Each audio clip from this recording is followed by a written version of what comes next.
Hello friends, welcome to this tutorial. Today I am going to tell you how you can fill your APRs online. I am going to share this URL in description.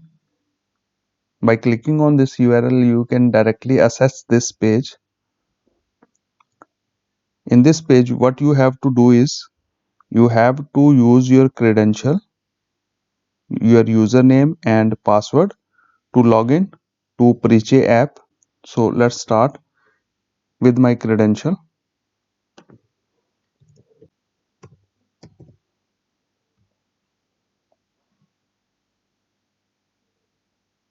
You have to choose OTP.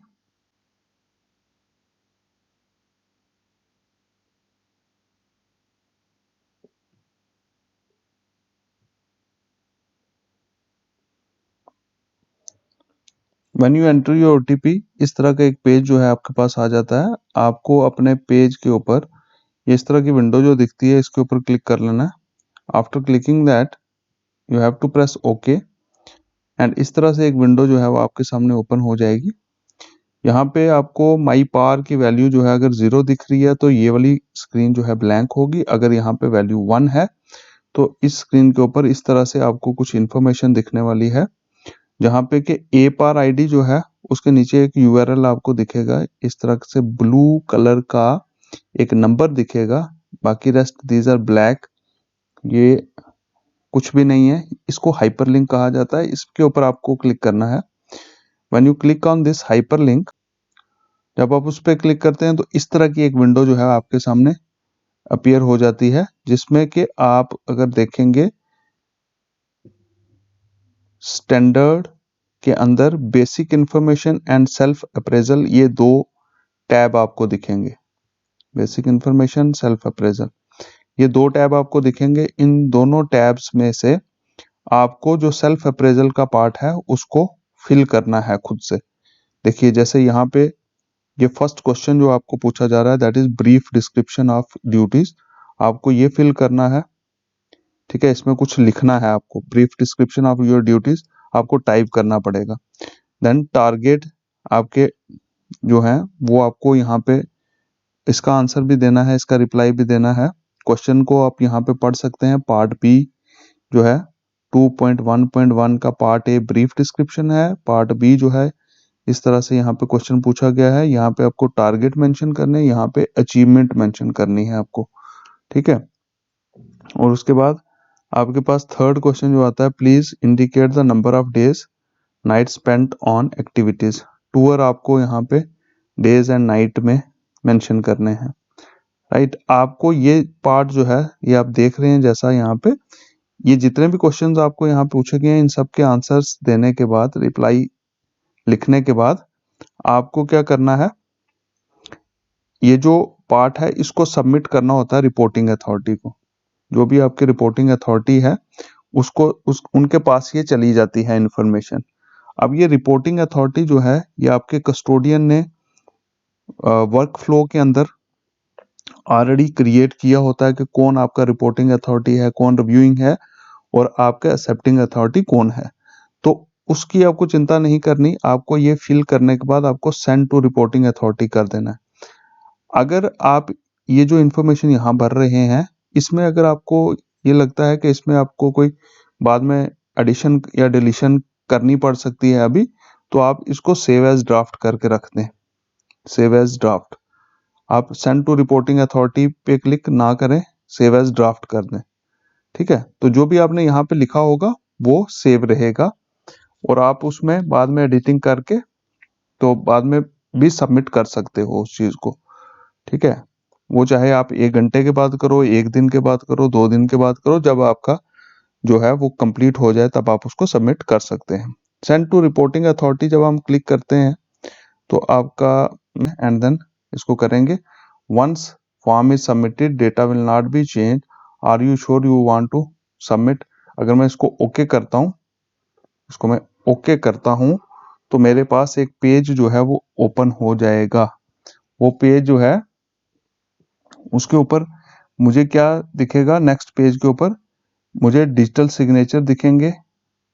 या ई हस्ताक्षर जो है वो दिखेगा। तो मुझे ई हस्ताक्षर जो है, मैं आपको भी यही रिकमेंड करूंगा कि आप भी ई हस्ताक्षर जो है उसके ऊपर करके उसकी सबमिशन करें। ठीक है, ई हस्ताक्षर। अभी मैं वहां पे नहीं जा रहा उस पेज के ऊपर, क्योंकि अगर मैं वहां पे जाता हूँ, अगर इसकी फाइनल सबमिशन कर देता हूँ, तो फिर यहाँ पे मैं इसकी एडिटिंग जो है वो नहीं कर पाऊंगा। तो अभी ये लाइव इंस्टेंस है, इसलिए मैं नेक्स्ट पेज पे अभी नहीं जा रहा, बट मैं आपको बता रहा हूँ जो चीज कि ई हस्ताक्षर, उसका आपने ध्यान रखना, आपको ई हस्ताक्षर के ऊपर क्लिक करना है। तो अगर आपको वर्क फ्लो अपना चेक करना है तो आप यहाँ पे इस एरो के ऊपर क्लिक कर सकते हैं।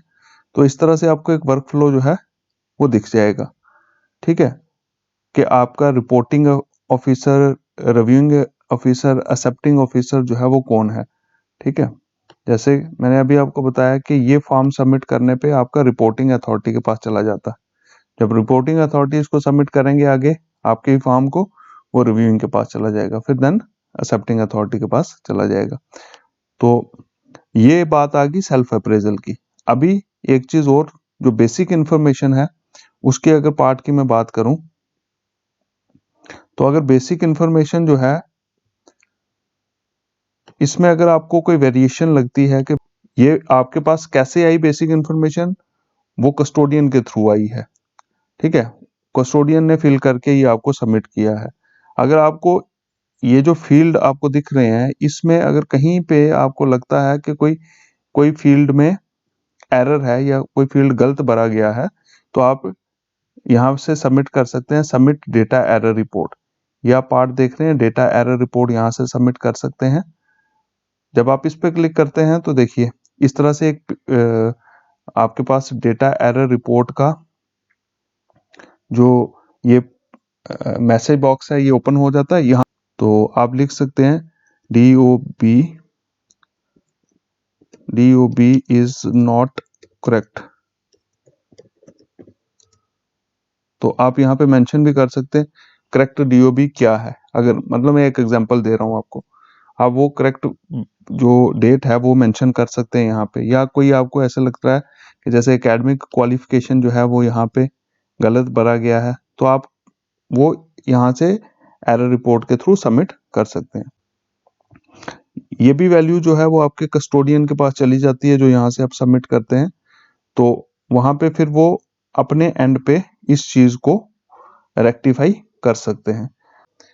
तो आई होप कि आपको ये चीज जो है वो समझ आ गई होगी।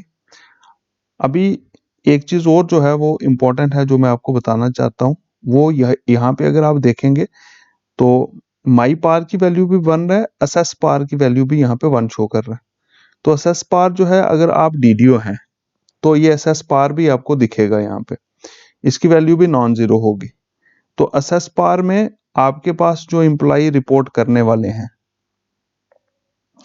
उन एम्प्लॉयज में जिसने सेल्फ अप्रेजल भर के रिपोर्ट सबमिट कर दी है, वो आपके पास जो है वो असेस पार के अंदर दिखने वाले हैं। सपोज कर लीजिए 5 एम्प्लॉयज हैं जो गेस्टेड कैडर के हैं, और जो 5 एम्प्लॉय आपके पास रिपोर्ट करने वाले हैं, तो यहाँ पे मैक्सिमम वैल्यू आपको 5 दिख सकती है।